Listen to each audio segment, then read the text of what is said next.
আসসালামু আলাইকুম দর্শক, স্বাগত জানাচ্ছি বিডি সাদিয়া কুকিং স্টুডিওতে।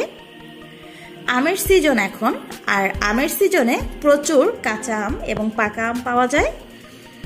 আর কাঁচা আম দিয়ে অনেক রকমের আচার, ভর্তা তৈরি করা যায়।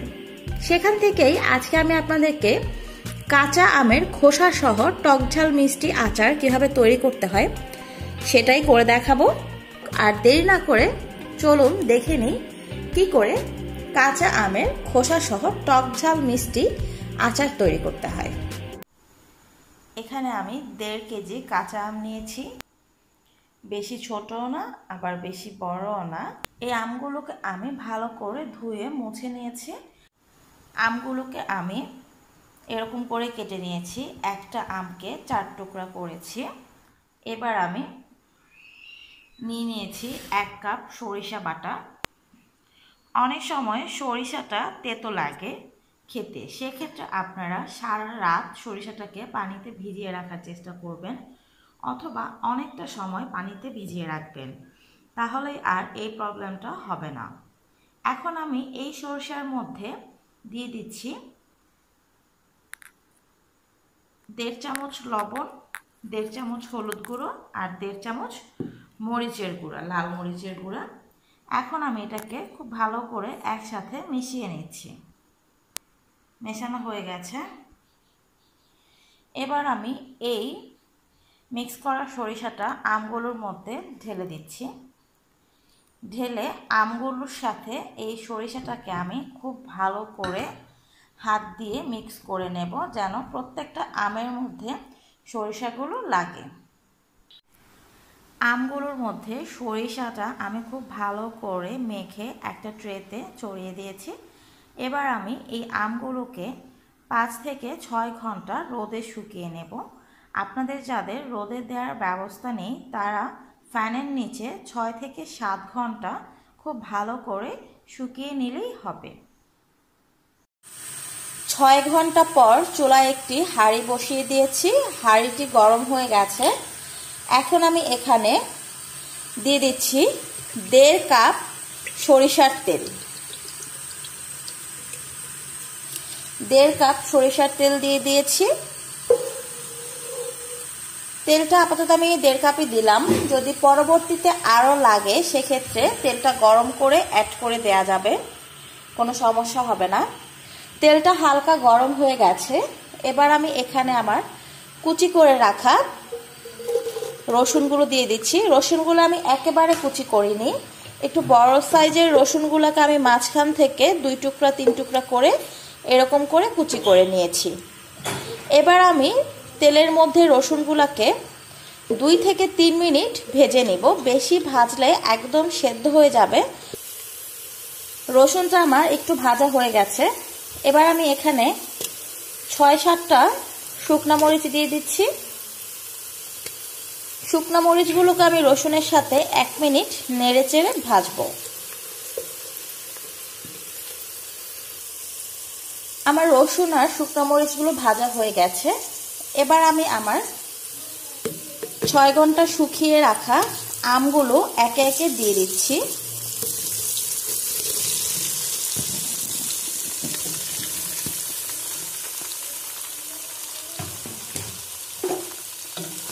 আমগুলোকে এবার তেলের সাথে খুব ভালো করে মিশিয়ে দেব। আর এই মুহূর্তে আমার চুলার আঁচটা কিন্তু মিডিয়াম টু হাই হিটে। খুব ভালো করে নেড়ে চেড়ে তেলের সাথে আমটাকে আমি মিশিয়ে দিয়েছি। এবার আমি 1.5 টেবিল চামচ 5 ফোড়ন গুঁড়া দিয়ে দিচ্ছি। 5 ফোড়নটাকে আমি ভাজিনি, এমনিতে শুকনো 5 ফোড়নটাকে গুঁড়া করে দিয়েছি। আপনারা 5 ফোড়নটা যারা আস্ত পছন্দ করেন তারা 5 ফোড়নটা আস্ত দিতে পারেন, কিন্তু আস্তা 5 ফোড়নটা দাঁতের নিচে পড়লে খেতে খুব একটা ভালো লাগে না আমার কাছে, তাই আমি এটাকে গুঁড়া করে দিচ্ছি। এবার নেড়ে ভালো করে আমি 5 ফোড়নটাকে মিশিয়ে দিচ্ছি, যেন প্রত্যেকটা আমের সাথে 5 ফোড়নটা খুব ভালো করে মিশে যায়।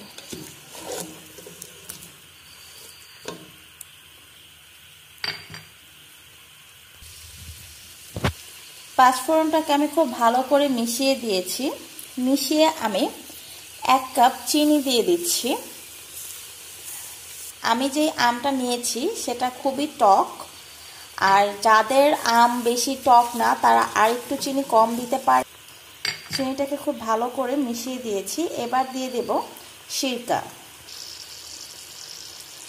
আমি এখানে 1 কাপ সাদা সিরকা দিয়ে দিচ্ছি।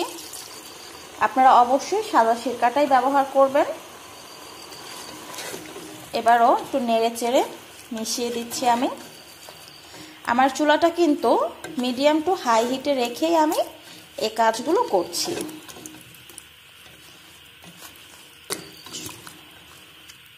ভালো করে মিশিয়ে এবার চুলাটাকে আমি একটু কমিয়ে দেব। মিডিয়াম টু লোতে করে আমি হাঁড়িটাকে ঢেকে দেব। চুলাটা কমিয়ে ফিরে আসছি আমটা সেদ্ধ হওয়ার পরে।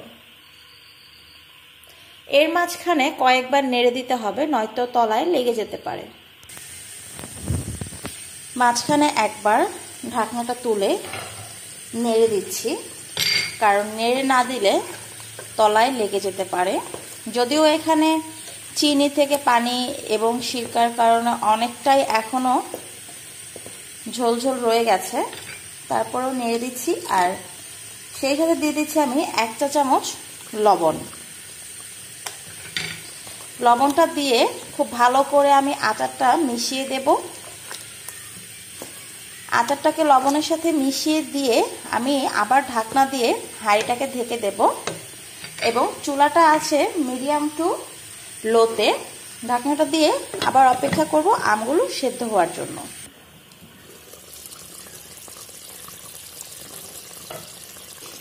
একটু নেড়ে চেড়ে দেখছি চিনিটাও গলে ভালো করে মিশে গেছে, আর এখন পানি পানি ভাবও নেই।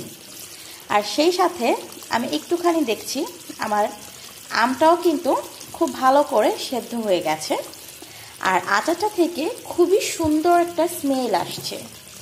তাহলে চলুন এটাকে এখন আমি নামিয়ে একটা বাটিতে একটুখানি বেড়ে নিচ্ছি।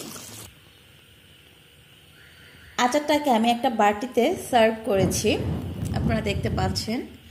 আমি যে রসুনগুলো দিয়েছিলাম, রসুনগুলো কিন্তু একদম গলে ভর্তা হয়ে যায়নি। আপনারা দেখতে পাচ্ছেন যে রসুনটা আস্ত আছে, আর আচারের কালারটাও খুব সুন্দর আসছে।